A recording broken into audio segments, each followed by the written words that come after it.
These three things are at the core of almost every technique or strategy to manage your time more effectively. And the first one is about managing the already committed things or the things that we just need to do. The second one is about influencing us trying to slowly change the kind and amount of tasks on our plate. And the third one is about getting the better of those things that might derail our painstakingly created time management plans. Because managing your time more effectively means not having any more of those "I could have used this time better" or "I never seem to have enough time" kind of moments. It's less about how much we can fill into our time and more about how satisfied we feel with the way we spend our time, because even completing a couple of important tasks with time to relax can feel way more productive, way more satisfying than having a super busy day filled with a hodgepodge of things.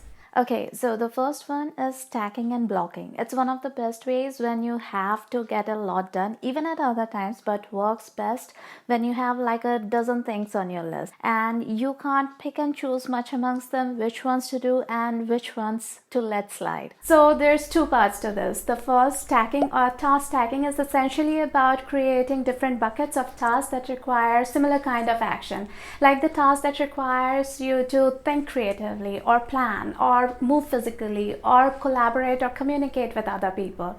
This saves our brain a lot of time and energy because it doesn't have to keep shifting gears from one approach to another, from one kind of actions to another. Like if you have to get the car washed, do a grocery run, and pick up your clothes from the dry cleaners, it only makes sense to club them together and just go out once, right? That's the same idea for making our brain work more efficiently, bunching all the tasks together that it's got the tools ready for.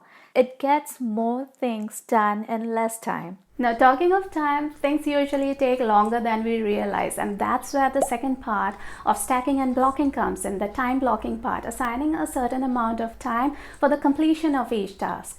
Now, the idea behind this is something called the Parkinson's law, which states that work expands so as to fill up the time assigned for its completion. Essentially, if we set aside, say, 2 hours for a task that should ideally take 1 hour, it will expand to fill up that whole 2 hours. We might try to make it more perfect or go deeper into it or slack our pace or things like that. And if you don't like blocking your time for every task, then do it for the ones that usually take longer than you realize or that you have a sneaky feeling would take up longer than you are setting time aside for. So blocking out time realistically for every task and stacking similar tasks together helps get more done, managing your time better. But the key here is the word realistically, because sometimes we can get into the flow mode. Even task stacking can get us into the flow mode where the work seems so interesting that we lose track of our time, and so they require larger chunks of time to be assigned to them. And sometimes we underestimate how long something might take, and so the tight timeline can add to the stress. But there are also bad days or lazy days when everything takes up way more time. So our energy level also plays a very important role for managing our time more effectively. And that leads us to the second point, knowing well your energy levels and priorities. Managing your time also means managing your energy, because no matter how precisely we plan everything in our day, if we don't have the energy to match that, it simply remains a beautifully created plan.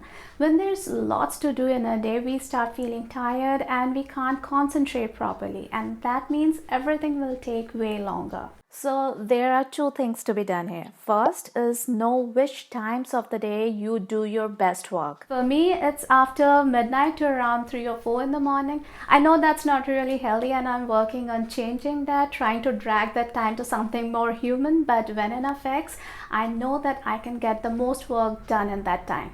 So find out which time of the day works best for you and plan your work accordingly. But for this to work effectively, we need to have a good idea about our priorities. That's the second thing. Because using up that valuable time, that productive time, and doing things that don't really matter is simply wasting it. As Peter Drucker said, there is nothing so useless as doing efficiently that which should not be done at all. Knowing our priorities makes sure that even on a lazy day or a bad day, if we can get a couple of things completed from our list, the day would still feel productive and we will keep moving in the right direction. And the most powerful thing about being aware of our priorities and our level of energy is that we can start choosing confidently. Be more confident about the things we say no to or the things we choose to commit our time and energy to.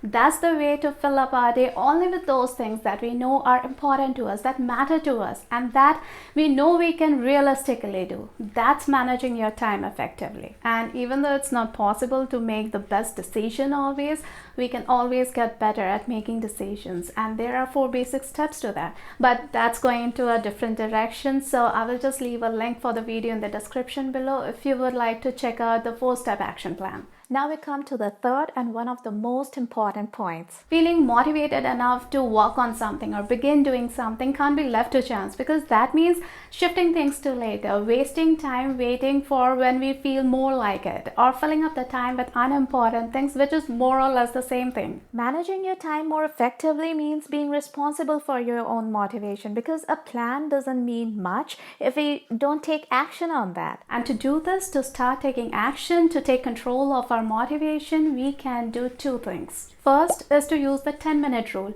We set the timer for 10 minutes and begin working with the option to stop working once the time is up.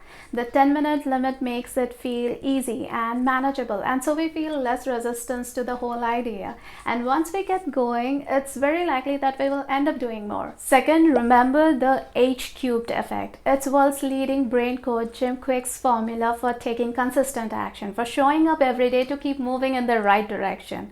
The H-cubed effect, or the head-heart-hand connection, essentially means that if we don't connect at a deeper level with the thing that needs to be done, if we are not really convinced about the meaningfulness of that task in our life, then taking consistent action really becomes tough over time. So ask why doing something is important for you. How is it going to matter, going to add even in a small way to your life? When we believe in the importance of something, it becomes easier to keep taking action.